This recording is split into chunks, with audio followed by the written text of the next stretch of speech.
You're high maintenance. You have butt implants. Bless you. You and Gus had a falling out. So the other day on Instagram, you know that ask a question feature? So I asked you to send me your questions about diet, fitness, or any assumptions you have about me. I got a lot of inappropriate questions, but I also got some good ones. So let's get this started. Do you eat organic? No, I don't. Organic is expensive. I know how you've talked about breaking your fast with veggies so you get them in. Do you have any tips and strategies? It's something I struggle with. Let me fire up the grill right now. This is cumbersome. Oh, don't look at anything with my address on it. Okay, here are my best practices for tricking yourself into eating vegetables. Non-stick cooking chemicals. Zucchini noodles, and you can see these are already spiralized because I would rather buy time than get my spiralizer out and have to wash it after. Which element is it? It's 4 servings per container, 15 calories per serving. 4 times 15, 4, carry the 2. 60 calories for the whole package. Not bad. Cats on the counter? No, that won't work. Fuck. Well, who the F gave me a skillet without a lid? Whoa, why so stingy there? Let's cut some more. Cheese sprinkles, peps. That should keep you busy for a few days. That's too much. It won't all fit in my mouth. That's what she said. I made you. That's right, you work for me now. Do you consider yourself an overachiever or OCD? Definitely not OCD. I would say I was an overachiever in the past, but today I would say I'm a high performer because a high performer embraces failure. Overachievers, they tend to base things more on the outcome. So there's this fear of failure. And the problem with that is that it causes anxiety because you're dwelling on what's gonna happen next. I think it's more important to enjoy the process and realize that failing and making mistakes is really how you make progress, so. Do you drink alcohol? No, I do not. It causes severe stomach pain. That's no fun. Do you have any fears? Yes, I actually have a fear of jumping to the high bar. How do you get the discipline? Well, I guess that depends who's dishing it out. Make of that what you want. You don't get what you wish for. You get what you work for. Besides, nothing will come of nothing. That's actually a quote from Shakespeare. King Lear, Act 1, Scene 1. Hashtag high performer. At the end of the day, you have a choice. So what you gonna do? I'm gonna eat milk potatoes. That's what I'm gonna do. It's whole wheat. That means it's healthy. It boils down to, whoa, I fell off the chair. These pants are slippery. So how do I find discipline? Discipline? By finding intent. I know why I am doing the things that I am doing, and it's usually a profound reason, otherwise you're not gonna stay the course.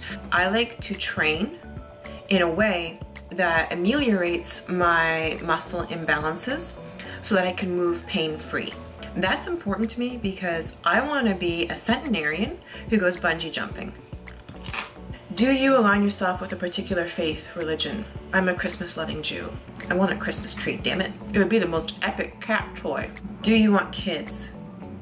Dude, I can barely cut my own damn steak. I'm not ready for kids. And besides, I'm turning 41 and I don't want to have kids. I have cats. Do you know anything about ketones? Yes, I do. Normally, your body uses glucose to produce energy. But if your cells aren't getting enough glucose, let's say, for example, you're following a ketogenic or a low carbohydrate diet, then your body will resort to burning fat for energy. And a byproduct of that is ketones. Now, with a ketogenic diet, the goal is to be in a state of ketosis 24/7. However, with intermittent fasting, it's not the goal, but rather it's a consequence. So by the end of your fast, you're going to be in a light state of ketosis. Now, you're probably wondering what my opinion is of combining a ketogenic diet with intermittent fasting. And this is just my opinion, but I do not think that that is a good idea. I personally do not think it's wise to demonize a major macronutrient. If you cannot see yourself demonizing carbs for the rest of your life, then I don't think it's a good idea for you to be doing that, because you're making yourself metabolically inflexible. I personally don't want to polarize how my body uses fats or carbs for fuel. So at the end of the day, my decisions are based on what I can actually maintain for the rest of my life. And I know that I cannot maintain a low carb or ketogenic diet for the rest of my life. I've tried it and it was miserable, and I learned through experience. And I think that the best way to learn is through experimenting. Or you could listen to me, because I am right. Ooh, a two-part question. What do you eat in a day? Well, I pretty much eat whatever's not expired in my fridge and pantry. So protein bars, canned tuna. Okay, well, all kidding aside, I eat a lot of lean protein, vegetables. I love fruit. I do not demonize carbs. I actually eat a lot of carbs. I do very well on carbs. How can you tell if you should be eating more in order to lose fat? Now, once upon a time, I dieted like a moron, and I would eat less than 1,000 calories a day and do a ton of cardio to burn calories. And my fat loss stalled, which makes sense because my body was holding on to as much fat as it could to keep me alive. The key is that you need to listen to the feedback your body's giving you. I was hungry as fuck during that time, which is a sign I wasn't eating enough food. Now, you also have to be self-aware. Why are you hungry? Is it because you're sad and anxious and you're not contending with these feelings, and so you're just trying to find control by emotionally eating? Or are you hungry as fuck because you're starving yourself?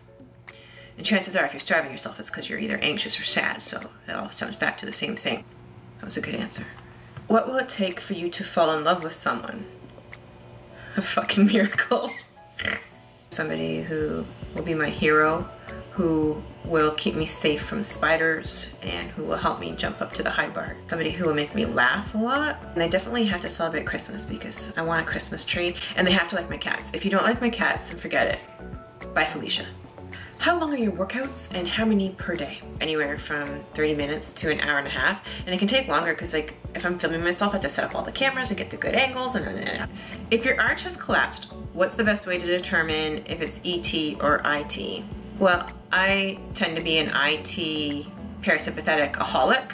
So if mine's collapsed, it'll be on that side of the arch. And that's what happens to a lot of people. They just spend too much time in the parasympathetic side of the arch. You know, they try to namaste the bear away.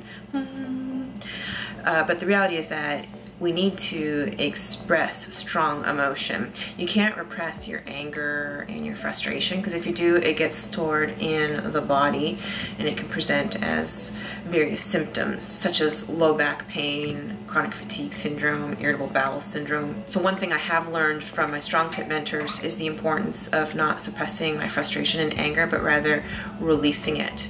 And we release it using movement, like tossing some sandbags, so external torque, doing an external torque EMOM. It could be pushing a sled, even though that's internal torque. Mentally, you're in external torque and you have to burn the questions in order to yeah, don't be afraid to get angry and to express your frustration and just yell. That's why you hear me yelling when I do the sandbag tosses. Also, that's why I don't break up my cats anymore when they fight, because I realize they need to go at it and then they can restore balance to their arches. Are you still a dentist? I must have been asked this question 5 million times. Yes, I am still a dentist. I maintain my license in the province of Ontario, and I'm not currently practicing right now. I've taken a sabbatical so that I can pursue what I'm doing right here, right now with you. What led you to Strongfit and intermittent fasting? Well, both of these were because I needed to unfuck myself. I had definitely fucked myself up by dieting like a moron and moving like a moron. I found Strongfit because Gus found Strongfit. So that's why I'm part of the Strongfit tribe, because Strongfit was not part of my social circle. I never would have stumbled upon it. So that's why I'm like this one bikini fitness model amongst a group of all the strongmen dudes and CrossFitters. Which one of these is not like the others? I love your large window view. It's beautiful, but doesn't seem private. Can people see inside? Why yes, people can see inside because I do not have curtains. Also, my cats are really annoying with curtain chains and curtains, which is probably why I shouldn't have a Christmas tree. But in any case, yes, people can see me, but what can I say? I'm a put on a show kind of girl, so good for them. Do you track calories or macros? No, I do not. One of the reasons why I stopped tracking is because I don't think it's a healthy daily behavior. You can do that on a first date. Like, oh, hold on. I need to know exactly how many cups of rice are here. Hold on, I have my scale in my purse so I can weigh it to know exactly if it was 3 ounces or 6 ounces. Do you see how this is becoming a ritualistic behavior? Almost like if you don't track, then you're not going to be able to maintain your results and you're going to gain weight. Just saying. And you know I'm right. What do you feel is your biggest struggle at the moment? I would say time management and dealing with the loss of loved ones. Those are two things that I need to definitely work on. Diet, how many calories? You know, I really dislike this question because you're basically asking me how much I eat and you just want to copy that. I want you to know that I do not eat in a calorie deficit because it's not maintainable, because it makes me hungry as fuck and it makes me anxious and then I end up binging. I eat the amount of calories that my body requires in order to perform well. Next seminar soon. Gus and I are working on that, so stay tuned. Which brings me to the next question. Did Gus and I have a falling out? We both laughed over that one. No, he went to Europe for 2.5 months. That's why he was absent from my social media. But he's back now, so. You are so hot, do you have boyfriend? Oh, well, thank you. Next question. Do you offer one-on-one nutrition services or meal planning? No, I do not, because if I did, I wouldn't be able to sleep at night, because meal plans do not work. They are basically an eating disorder typed up on an 8.5 by 11 piece of paper. They will lead to tremendous anxiety and ritualistic behaviors because you'll fear weight regain, and then before you know it, you're eating 900 calories a day and doing 2 hours of cardio a day and making sure you're getting 1,000 steps a day on your little thing that you wear, because that's another ritualistic behavior of yours. So to answer your question, no. However, I am paying attention to everything that comes into my DMs, and I realize that I need to help people break up with this bullshittery. So I'm currently writing a book on how to go about doing that so that you can have a normal interaction with food and a maintainable approach 365 days of the year so that you can actually achieve well-being and have better body composition. So stay tuned. How do you decide how many carbs to eat? Well, oftentimes that just depends on what's in my fridge and pantry. But all kidding aside, I don't have any rules. Like, I don't have this rule that today I have to eat 200 grams of carbs, and tomorrow I have to eat 350, and then the next day I have to eat 80. No, I don't play that game because those are rules, and we already know what happens with rules. It leads to anxiety and ritualistic behavior and disordered eating behaviors. So I know that I perform better on a higher carb diet, so I take that into consideration when I'm grocery shopping. And then the rest of it, I just play it by ear. I listen to what my body tells me. It also depends on my training too. I mean, if I'm doing much more intense training, I'm gonna need more carbs. Where can I buy a stick like yours? That was actually a gift, and they're only available in Europe, but I know if you go on eBay, you can get it shipped to North America, so. It's a Pilates blade. Sarah, I'm interested in getting started with your fasting as well as with the Strength Academy. Money's tight. What do you suggest I start with for my first purchases? I understand it's very expensive to build a home gym. My home gym was not built overnight. I acquired these pieces over a period of 8 years.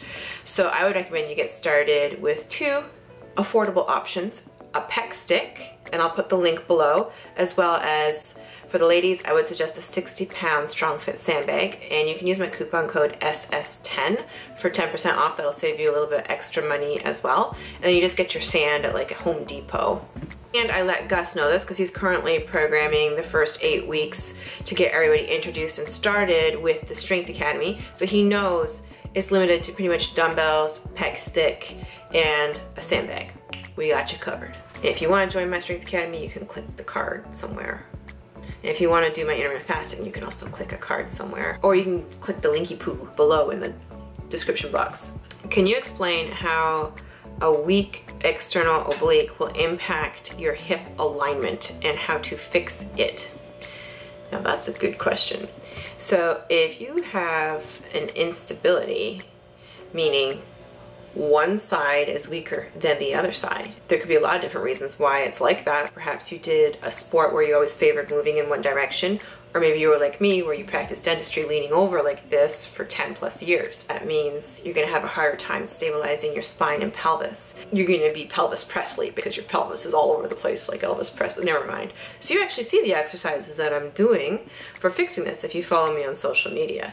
You can see I do a lot of Pilates type exercises so that I can improve the imbalance between the left and right side of my core. And remember, the body's a kinetic chain. So if you have an issue in the main arch, and that's where usually all our main issues start, it means that, well, there's gonna be this horrible snowball effect. So that's why, oh, I had knee pain. So if you fix the original problem, the key log, then guess what happens? Everything else upstream and downstream just starts to get better. And I know the Pilates is paying off because now I can do Aisha on both sides. One with the right hand on top, one with the left hand on top. I jumped on board the psoas strengthening bandwagon, and through pole fitness, I learned that that was actually not in my best interest. You don't want to be compensating for a weak core with your hip flexors. So the reason why I can do exercises like this is because I'm using my pelvic floor, low abs, external obliques, and transverse abs. Just curious, are you a fitness trainer too? I know you are a dentist. Yes, I did my first personal training certification ACE back in, I think, 1999. I have a Bachelor of Science in Physical Therapy. I have the CrossFit Level 1 certification, Buddy Elite Jump Rope certification, Mad Dog spinning instructor. That was my first job. I taught spinning in a gym in downtown Toronto. And I'm Strongfit certified coach. Well, she's tooting her own toots again. Weird personal question. You had your boobs done, right? Aren't we brazen, internet? Do you find they mess with your workouts at all? You're my favorite strong lady. I love your figure. I have an appointment to get mine done, but I'm scared of losing strength. Yes, I had my boobs done when I was 18. And I'm 41 now. I had absolutely no boobs, and my mom was constantly having to alter all my clothing, and it was very frustrating. The size of my boobs are actually not particularly large, so it doesn't interfere with jump rope or any of the fitness I'm doing. I can do all of the ring muscle up stuff and I don't feel anything, so I've had a pretty positive experience with it. They are under the muscle, but I realize that that's just my experience. It won't necessarily be anybody else's experience. Shoulder cat does whatever a shoulder cat does. I want to try BCAAs because I'm trying to put on muscle. Is it beneficial for me to take them during my eating window? Here's my opinion on this one. BCAAs are not cheap. Supplements are not cheap. So I would suggest you save your money and just consume the BCAAs during your fasted training. And then you can get BCAAs from protein sources during your eating window, you know, like meat. Do you recommend any supplements? Yes, I do. Well, it's opened. I don't know how that happened. The BSN crisp bars. This is from my sponsor, BSN and bodybuilding.com. I love the salted toffee pretzels. So good. I also take fish oil. Can you see it? How about now? This is my current favorite BCAAs drink from BSM. It tastes like Dr. Pepper. There are a few reasons why I drink this. First of all, it tastes good. Second of all, it has caffeine in it. Hello, thank you. And third of all, because I don't want to train completely fasted because that would be catabolic. The increase in insulin as a result of this is transient. So if you think this is why you're not losing fat, even though you're following your training and diet perfectly, I got news for you. You ain't losing fat because you're anxious as fuck, and that's precluding results. It has nothing to do with the BCAAs, because I've been drinking this stuff for a long time, and I'm 13% body fat, and I'm 41 years old. Just saying. For women, I recommend the Synthesix Edge because it's less calories than the conventional Synthesix protein powder. Huge fan of the peanut butter cookie flavor. So good. Synthesix Cold Stone series, German chocolate cat. Seriously, how many marriage proposals do you get a week? On average, I'd say probably 2 to 5. You don't look like you're in your 40s. What are your secrets? What are my secrets? Well, they're not exactly secrets. I wear sunscreen on my face every single day and I stay out of the sun. My other secret is intermittent fasting. As we all know, it's anti-aging. My other secret is Strongfit, learning how to move better. I mean, my body can do things that I could never do when I was 8 years old. So if that isn't anti-aging, I don't know what is. Why do you fast? This is a very good question because most people come to me wanting to fast to lose weight. I fast to preserve my sanity. I want a break from consuming Because when I was a pro fitness model, it was eating every 2 to 3 hours, doing meal prep, carrying the broccoli and tilapia and asparagus and chicken with me everywhere I went in a cooler, and it was just, oh, I couldn't take it, and I just needed to abstain from that. So I like the peace. It's very peaceful. I don't have to worry about food for a big chunk of my day, and that's why I'm more productive. I'm not hungry during this time. I just really like the break. So people are like, oh, do you put oil in your coffee? First of all, I don't drink coffee, and second of all, no, I don't want to consume. That's the point. I do not want to think about consuming anything during my fast. I need a break. Not a question, but I love who you are and stand for. I can only hope I can inspire others the way you inspire me. Oh, thank you very much. That's very sweet. What do fans say to you when they meet you for the first time? Oh, I know. You're so much smaller in real life. I think people expect me to be like 6'2", but I'm 5'6", so it's always like, oh, you're so short. Although I don't think that's short. The other thing they say, I love your cats and I love your mom. How do you like your steaks cooked? As rare as you dare. Are you seeing anyone? God, you guys are relentless. I'm not gonna answer that question. Advice you would give to single women. Build yourself. Learn to love yourself and find self-happiness. Don't rely on other people for that. So go learn a new skill. Excuse me, excuse me. See, the slipper's currency. I bring you slipper, you give me treats. Shoulder cat, shoulder cat. Did you just hit me? Dating advice. Yes, love sought is good. Given unsought is better. Actually, that's not my advice. That's Shakespeare, Twelfth Night, Act 3, Scene 1. Maybe don't tell them that you want a Christmas tree on the first date. Are you an introvert? Actually, I'm an outgoing introvert. Because of my career, I'm always on, so I need to recharge my batteries and dissociate in order to be able to be on again. Do you have butt implants? No, I don't.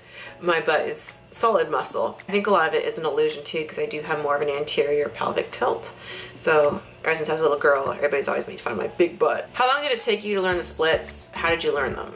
So it took me about a year to learn the splits, and I learned them not by passively stretching, because that's not how you learn the splits, but rather I learned them by addressing my lumbopelvic instability, because your hip joints will lock up if you cannot stabilize your spine and pelvis. I did a lot of Pilates type exercises, and by doing that, my hips opened up, and I also spent a lot of time improving the mobility of the muscles in my legs. So poof, I can do the splits. And that's what I teach in my splits program. What kind of Siamese cats are Bean and Coco? Coco is a blue point. She's also a shoulder cat. Bean and Coco have the same biological father. Bean's the brother from another mother. Ladies and gentlemen, here he comes. Bean's a cream point. Coco's really smart. Bean, my mom calls him Forrest Gump, because life's like a box of chocolates. Okay, that's that. Thank you for submitting your questions to me. There were a lot of really good questions in there, and I hope you... Oh, shut up, Sarah. Okay, I will see you next time, so goodbye.